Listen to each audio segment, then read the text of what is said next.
Day 2.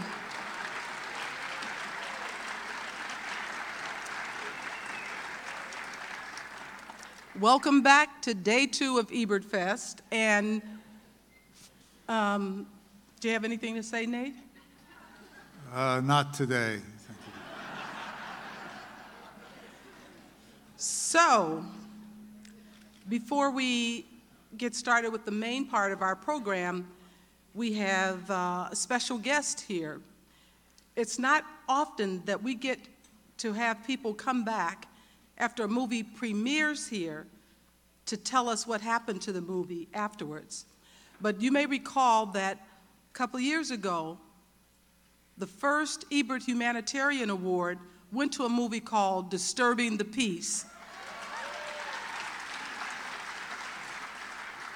And we have the filmmakers, Stephen Apkon and Marcina Hale, here to tell you what happened to that movie about the Palestinians and the Israelis and peace after it premiered at Ebertfest. Come out, Steve Apkon and Marcina Hale. Thank you. So, we have been on the most extraordinary 2-year journey that began in this room. This really was a life-changing experience for us. The film went on to play in many festivals. It won Best Documentaries. Many festivals. Oh, many. Oh. It won Best Documentary and Audience Awards at Traverse City for Michael Moore, and the most important documentary of the year, which was awarded at the Reichstag in Berlin, Germany. We have literally been traveling around the world with it. It screened for 6 consecutive months in Israel and Palestine and continues to screen there.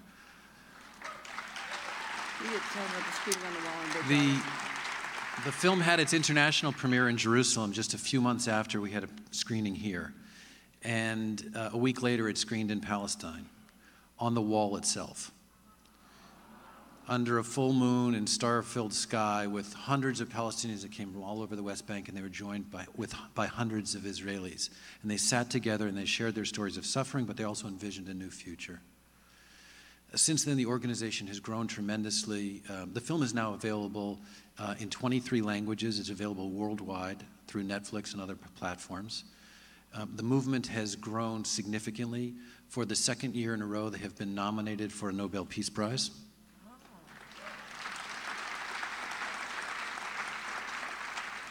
And we have developed workshops that go along with the film that use this process of transformation.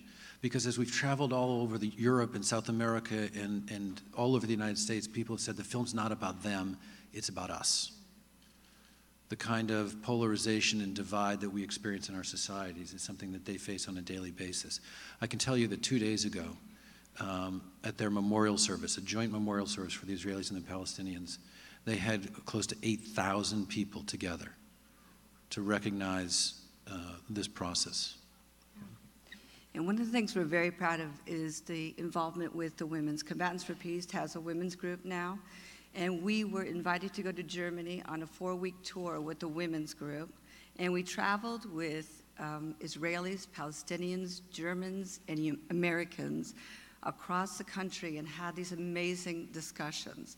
And it was so much fun to be inspired by each other and inspiring people to show that there was another way. I think that most importantly, and we want to get on with the film, most importantly to say that Chaz, you and Nate had the courage to bring, and the vision to bring this film before it had been seen by anybody. For us to have this film and to have Chen and Suleiman here and to experience being here with all of you, it was a life-changing event. And we have so much love for this festival and for you. Thank you so much. And for you.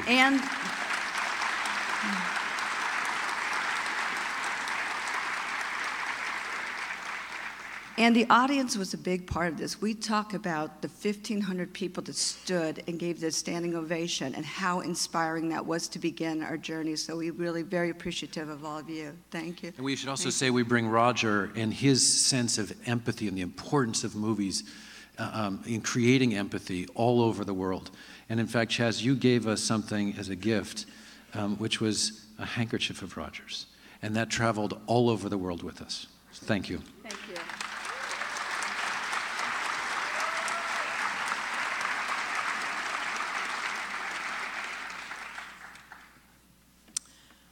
I want to say that I would keep up with them kind of on the internet as they were traveling, and they always gave credit to this Ebertfest audience. So thank you for being so welcoming to films like this.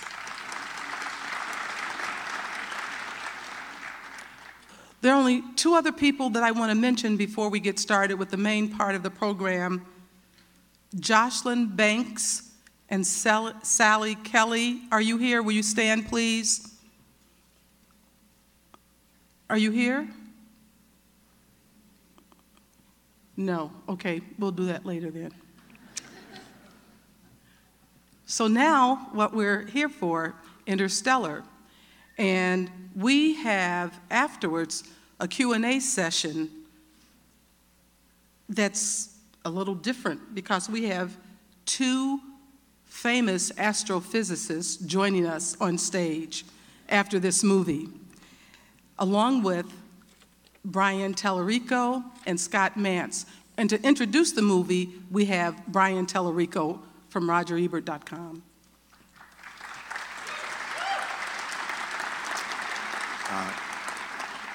First, I want to thank Chaz for having me up here to introduce the biggest movie of this year's festival.